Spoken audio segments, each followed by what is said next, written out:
नमस्कार मित्रों। Sociology with Ruchi channel में आपका स्वागत है। आज 1 जून, जी हाँ, 2024 लोकसभा चुनाव आज समाप्त हो गया। मतदान का 7वां चरण 19 अप्रैल को पहला मतदान हुआ था और आज 7वां। 2019 के चुनाव में 91 करोड़ मतदाताओं में से 61 करोड़ अर्थात 67.40 ने मतदान किया था और इस बार 99 करोड़ मतदाताओं में से 1 जून शाम 6 बजे तक, अभी पूरे आंकड़े नहीं आए हैं, लगभग 63 करोड़ अर्थात 64% ने मतदान किया, जो 3% की कमी। 2 माह के चुनाव अभियान में देखते हुए कि हम कह सकते हैं ये न्यू नॉर्मल इलेक्शन है। दैनिक मुद्दों को छोड़कर इस बार इलेक्शन सत्तारूढ़ दल द्वारा अपनी सीट बढ़ाने और महागठबंधन द्वारा सीट कम करने के लिए लड़ा गया। अलग अलग थे, कुछ चीज़ें थी। पूरा चुनाव जो अगर हम आप देखें तो इस बार मोदी विरोध और मोदी की नीतियों के विरोध में और अपने पक्ष को मजबूत करने पे लड़ा गया। मोदी की गारंटी, मोदी लहर, मोदी की बात, 400 पार, मोदी संविधान को बदल देंगे, देश बेच देंगे, मोदी तानाशाह है, इन सब के बीच में लड़ा गया। लेकिन अगर हम देखें इन 2 महीने के विश्लेषण में साफ है, क्योंकि सेंसेक्स हमारा शेयर बाजार और ग्रे बाजार दोनों डाउन नहीं हो रहा, गिर नहीं रहा, ऊपर ही जा रहा है। वो बता रहा है, बाजार की सोच बता रही है कि हम एक सशक्त आदमी जिसने 10 साल से राज कर रहा है, उसमें देश सुरक्षित है, इसलिए बाजार में कोई प्रभाव नहीं पड़ रहा। लाभार्थियों का एक नया वर्ग जो है वो मोदी जी के साथ है कि उनको फ्री अनाज मिल रहा है, 5 किलो, आवास मिला, हर घर में बिजली मिली, पानी, किसान सम्मान निधि, महिला सुरक्षा ये मिली। 370 खत्म होकर कश्मीर अमन चैन हुआ। 500 साल पुराना राम मंदिर का विवाद समाप्त हुआ।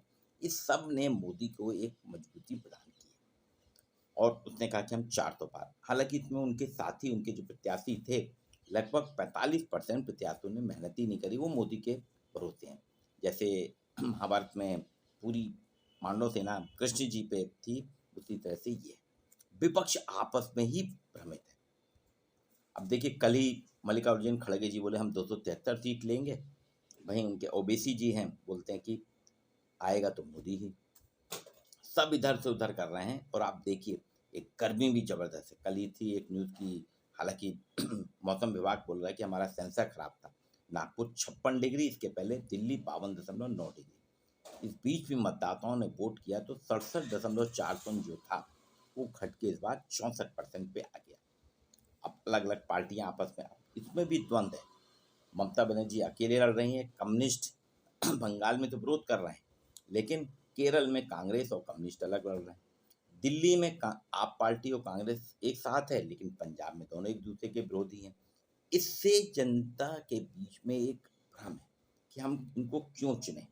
वहीं मोदी जी अपने हिसाब से, अपनी नीतियों के हिसाब से, और उन्होंने तय भी है कि 4 जून के बाद 100 दिन का हमारा एजेंडा फिक्स है। मतलब इतने कॉन्फिडेंस के साथ, विदेशों में अपनी अच्छी पकड़ के साथ में, अर्थव्यवस्था को ऊपर ले जाने पे, कोविड-19 के समय देश को बचाने में, ये सारी चीज़ें जो हैं मोदी जी के प्रति एक विश्वास लाती हैं। अब देखिए, बीजेपी ने बड़ी स्टाइल से, उत्तर भारत में तो सैचुरेशन था, उसको मालूम था इसमें प्लस होना नहीं, जितनी उतनी है, उन सीटों को बचाने के लिए लड़ाई है, पूरी कैनवैसिंग की। अमित शाह जयवीरू की जोड़ी ने, अमित शाह और मोदी जयवीरू की जो जोड़ी है, इन्होंने रैलियाँ की, रोड शो किए और उसके साथ कैंपेनिंग करी और पूरा फोकस इन्होंने इस बार करा पश्चिम बंगाल, उड़ीसा, तमिलनाडु, केरल, आंध्र प्रदेश पे कि हम यहाँ से मैक्सिमम सीटें लाएं। तो यहाँ हमारी सीट घटती हैं, अगर यहाँ 100 सीट के आसपास भी ले आए हम तो आराम से हम 350 को क्रॉस कर लेंगे। अब देखिए रिजल्ट क्या आएगा वो तो 4 तारीख को पता चलेगा। इसमें एक चीज और हुई, 400 पार के नारे को चौथा चरण आते आते राहुल गांधी और विपक्ष ने उसको नए नैरेटिव से उसको थोड़ा रोकने का प्रयास करा कि अब कैसे रोका जाए। तो उन्होंने कहा कि संविधान का लाल किताब लहराते हैं राहुल जी, हर सभा में बोलते हैं, देखिए ये संविधान बदल देंगे, 400 सीट अगर इनको मिल गई, संविधान खत्म कर देंगे, संविधान खत्म करेंगे बाबा साहब अम्बेडकर का, तो SC ST का आरक्षण खत्म हो जाएगा जो ये खत्म करना चाहते हैं। अब इसकी काट निकाली मोदी जी ने। उन्होंने कहा देखिए कांग्रेस संविधान खत्म करना चाहती है, मैं तो ला रहा हूँ, स्थापित कर रहा हूँ, ये खत्म करना चाहते हैं और मुस्लिम तुष्टीकरण के नाम पे 6% मुस्लिम्स को आरक्षण दे देंगे वहीं विरासत टैक्स की बात करिए, आपका मंगलसूत्र छीन लेंगे, आपके मकान छीन लेंगे। एक उन्होंने अपना कैंपेनिंग करके काट निकाली। तो धीरे-धीरे जनता को एससी-एसटी के बीच में थोड़ा-सा माहौल बदला है। एससी-एसटी को लगा कि तो उन्होंने तो वोट कम करा और वोट करा तो बीजेपी के विरोध में किया कि हमको कहीं संविधान खत्म हो गया, हमारा आरक्षण खत्म हो जाएगा। हालाँकि ऐसा कुछ नहीं होगा, लेकिन चुनाव है, चुनाव में दोनों दल अपनी-अपनी बात रखते हैं, उसमें रखा गया। तो एक आरक्षित वर्ग उहापोह की स्थिति में। फिर केजरीवाल जी जेल चले गए, तो वर्क फ्रॉम जेल, सत्ता नहीं छोड़ूँगा, मैं तो मुख्यमंत्री हूँ, चुनाव मुख्यमंत्री है। जेल से उनको अंतरिम राहत मिली 21 दिन की। इसी बीच में उन्हीं की पार्टी के एक राज्यसभा सदस्य स्वाति मालीवाल से उनके पीए ने मारपीट कर दी उनके घर में। वो एक नैरेटिव।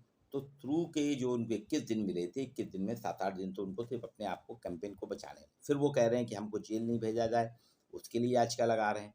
चुनाव प्रचार भी कर रहे हैं, मैं बीमार हूँ। तो इस सब में सरकार ने उन पे इतना अटैक करा कि केजरीवाल के प्रति जनता का विश्वास भी कम हुआ। वो गठबंधन के घटक हैं। धीरे-धीरे चुनाव में जो बेरोजगारी, महँगाई हर चुनाव में रहता है, मुस्लिम तुष्टीकरण, गुंडागर्दी खत्म करने, महिला अस्मिता, इन सब के बीच में 7वें चरण के वोटिंग हो गई। अब न्यू नॉर्मल चुनाव है ये। तो 2 महीने के 100 दिन के विश्लेषण से मैंने देखा कि मोदी जी ने अपनी वाकपटुता, जबरदस्त मेहनत की, तो वो 2019 की ही पुनरावृत्ति करने में सफल हो गए। बहुत ज़्यादा अंतर नहीं है। अब विपक्ष पूरी तरह से ईवीएम पे रोना रो रहा है। उन्होंने शुरू कर दिए ईवीएम पे शक लगाया, सुप्रीम कोर्ट में गए, सुप्रीम कोर्ट ने याचिकाएं खारिज कर दी, वो इलेक्शन कमीशन आंकड़े सही नहीं बता रहा, अलग अलग प्रकार की बातें चल रही। लेकिन कोई भी विपक्ष का दल अपने आप को मजबूत कर रहा है। सब क्षेत्रीय पार्टियां ना, इसलिए क्षेत्रीय पार्टी अपने क्षेत्र में अपनी मजबूती कर रही है, राष्ट्रीय स्तर पे नहीं चुनाव लड़ रही। और मोदी जी राष्ट्रीय स्तर पे चुनाव लड़ रहे हैं। अब उससे देखिए जो बदलाव आ रहा है, आंशिक बदलाव हो तो रहा है। इस बार के चुनाव में थोड़ा बदलाव आ रहा है। उत्तर भारत में कुछ सीटें घट रही हैं बीजेपी की, लेकिन पूर्वोत्तर, पश्चिम बंगाल, उड़ीसा, तमिलनाडु, केरल, आंध्र प्रदेश, तेलंगाना में इनकी सीट जबरदस्त वृद्धि हो रही है। तो जो वहाँ घटाव हो रहा है उसका यहाँ भरपाई हो रही है। अब आपको मैं सकता हूँ ये पूरे 28 राज्यों का विवरण। जम्मू कश्मीर में 6 सीटें गठबंधन को मिल रही हैं। लद्दाख की 1 सीट बीजेपी को, हरियाणा की 10 में से 8 बीजेपी और 2 गठबंधन को, पंजाब की 13 में से 3 बीजेपी, 10 गठबंधन को, हिमाचल की 4 में से 3 सीट बीजेपी, 1 गठबंधन को, उत्तर प्रदेश की 80 सीटों में से जबरदस्त उछाल है बीजेपी का, 74 सीट। राम मंदिर का भी मुद्दा है और आतंकवाद का भी, जो कई एनकाउंटर हुए उनका। 6 सीट गठबंधन। दिल्ली की 7 में से 4 बीजेपी, 3 गठबंधन। बिहार की 40 में 30 बीजेपी, 10 गठबंधन को। बंगाल की 42 में से देखिए 25 बीजेपी और 17 गठबंधन, जिसमें ममता बनर्जी की बात कर रहा हूँ, बाकी नहीं 17 सीट पे आ रही, घट रही हैं। असम की 14 में से 11 बीजेपी, 3 गठबंधन को। त्रिपुरा की 2 में से 1 बीजेपी, 1 गठबंधन। अरुणाचल प्रदेश की 2 में से दोनों की दोनों बीजेपी को मिलेंगी। झारखंड की 14 में से बीजेपी और झारखंड मुक्ति मोर्चा दोनों 7-7 सीट। छत्तीसगढ़ की 11 में 8 बीजेपी, 3 गठबंधन। उड़ीसा की 21 में 11 बीजेपी, 10 बीजू जनता दल। मध्य प्रदेश की 29, हाँ मध्य प्रदेश मेरा राज्य है, इसमें 24 बीजेपी और 5 गठबंधन को, कांग्रेस को मिलेगी गठबंधन में। राजस्थान की 25 में से 18 बीजेपी, 7 गठबंधन को। गुजरात की 26 की 26 क्लीन स्वीप करेगी बीजेपी। गोवा की 2 में 1-1 दोनों को मिलेंगी। पांडिचेरी की 1 गठबंधन को जा रही है, बीजेपी को यहाँ 0। केरल की 20 में पे बीजेपी को 1 और गठबंधन जिसमें कम्युनिस्ट पार्टी है इसको 19 मिल रही हैं और कांग्रेस को मिला के कम्युनिस्ट और को 19। तमिलनाडु के 28 में 2 बीजेपी, 36 डीएमके। अंडमान की 1 बीजेपी को है। आंध्र प्रदेश की 24 में से 10 बीजेपी और 14 गठबंधन को। तेलंगाना की 17 में से 4 बीजेपी को, 13 गठबंधन को। कर्नाटक के 28 में से 18 बीजेपी को, 10 गठबंधन को। महाराष्ट्र के 48 में से 28 बीजेपी, 20 में शरद पवार और उद्धव ठाकरे और कांग्रेस को। लक्षद्वीप की 2 में 1 बीजेपी को मिल रही है और उत्तराखंड की 5 में से 4 बीजेपी को, 1 आपके गठबंधन को। मणिपुर की 2 सीट गठबंधन को मिल रही है। इसके बाद आते हैं मेघालय की 2 सीट ये भी विपक्ष को मिल रही है। मिजोरम की 1 सीट बीजेपी को मिल रही, नागालैंड की 1 सीट बीजेपी को, सिक्किम की 1 सीट बीजेपी को, चंडीगढ़ एक इसमें कब्जा बरकरार रखेगी बीजेपी, लक्षद्वीप की जैसे मैंने बात किया गठबंधन को मिल रही है, अंडमान जरूर एक मिल रही बीजेपी को। कुल 542 सीटों में 336 सीट बीजेपी की निकल रही हैं और विपक्ष की 203 सीट। ये एक अनुमानित परिणाम है, ये 10 सीट प्लस भी हो सकती हैं, घट भी सकती है, अर्थात 336 में 346 भी हो सकती हैं और 326 भी हो सकती है। वहीं 203 में 193 भी हो सकती हैं और 213 भी। तो ये पूरा एनालिसिस मैंने 2 महीने की विभिन्न समाचार पत्र, दैनिक भास्कर है, पत्रिका है, नई दुनिया है, अमर उजाला है, दैनिक जागरण है, हिंदू है, हिंदुस्तान है, आपका लोकमत है, द हिंदू है, टाइम्स ऑफ इंडिया है, राष्ट्रीय सहारा, इन सारे समाचार पत्र और टीवी चैनल इसमें सभी है, न्यूज़ 24 है, न्यूज़ 18 है, आज तक है, एनडीटीवी है, दूरदर्शन भी है, जी टीवी, दैनिक और अलग अलग छोटे छोटे चैनल हैं, कई VNN है। इन सभी चैनलों में जो पिछले 2 महीने से बहस चल रही है, उसमें जो पार्टी अपने पक्ष रख रही है उसको, समाचार पत्रों में जो रिपोर्टिंग हो रही है उसको, और फिर मेरे अन्य प्रांतों में जो सहयोगी मेरे मित्र मंडली है, समाजशास्त्र के साथी, उनसे जो चर्चा होके उसके आधार पे ये पूरा मैंने 18वीं लोकसभा का एक एग्जिट पोल बनाया, जिसमें दोनों पार्टियों के पक्ष और विपक्ष के अच्छाई और बुराई को यहाँ पे स्थापित करा है। तो ओवरऑल अगर हम देखेंगे चुनाव थोड़ा नीरस था, वोटिंग के प्रति, मतदान के प्रति लोगों में इंटरेस्ट नहीं था और उम्मीदवारों ने भी इसको नहीं, सिर्फ रैली और आपके भाषणबाजी हुई है। सोशल मीडिया अगर आप देखें 2014 का चुनाव जो था भ्रष्टाचार के खिलाफ था, 2019 का चुनाव पूरी तरह से सोशल मीडिया पे था, लेकिन इस बार का चुनाव सोशल मीडिया से हट के, यूट्यूब चैनल से हट के, इस बार का चुनाव एक डायरेक्ट फाइट में था कि एक कह रहा था हम 400 पार, एक कह रहा था हमको 400 इनको करने नहीं देना है, हमको 400 के अंदर रोकना है, क्योंकि अगर मोदी जी आ जाएंगे तो संविधान बदल देंगे, राष्ट्र खतरे में चला जाएगा, देश की अस्मिता खत्म हो जाएगी। और एक कह रहा था राष्ट्रीय स्तर पर हम देश को मजबूत दे रहे हैं, क्योंकि हमारा अपना 10 साल का विजन है और वो तो उन्होंने यहाँ तक कह दिया है कि 4 तारीख को जैसे ही काउंटिंग होगी 5 तारीख से 100 दिन का उन्होंने अपना एजेंडा भी दे दिया। तो ये एक फुर्ती की बात है, एक कॉन्फिडेंस के साथ बात कर रहे हैं और एक कह रहे हैं कि हम इनको रोकेंगे। आपस में भी एक नहीं है, तो उसमें जनता के मन में एक विश्वास नहीं है। शेयर बाजार हमारा देखिए, शेयर बाजार और ग्रे बाजार दोनों आगे बढ़ रहे हैं, डाउन नहीं हुए।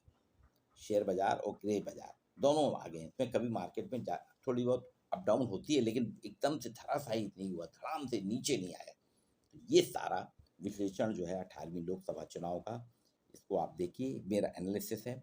अब ये कितना सही निकलता है, कितना गलत निकलता है, ये 4 जून को स्पष्ट हो जाएगा। लेकिन अभी आज की स्थिति में तीसरी बार मोदी जी हैट्रिक बना रहे हैं, तीसरी बार एनडीए फिर से सत्ता में आ रही है और विपक्ष अपनी कुछ कमजोरियों के कारण वो सत्ता में पहुंचने से एक बार फिर 5 साल के लिए बाहर हो गया।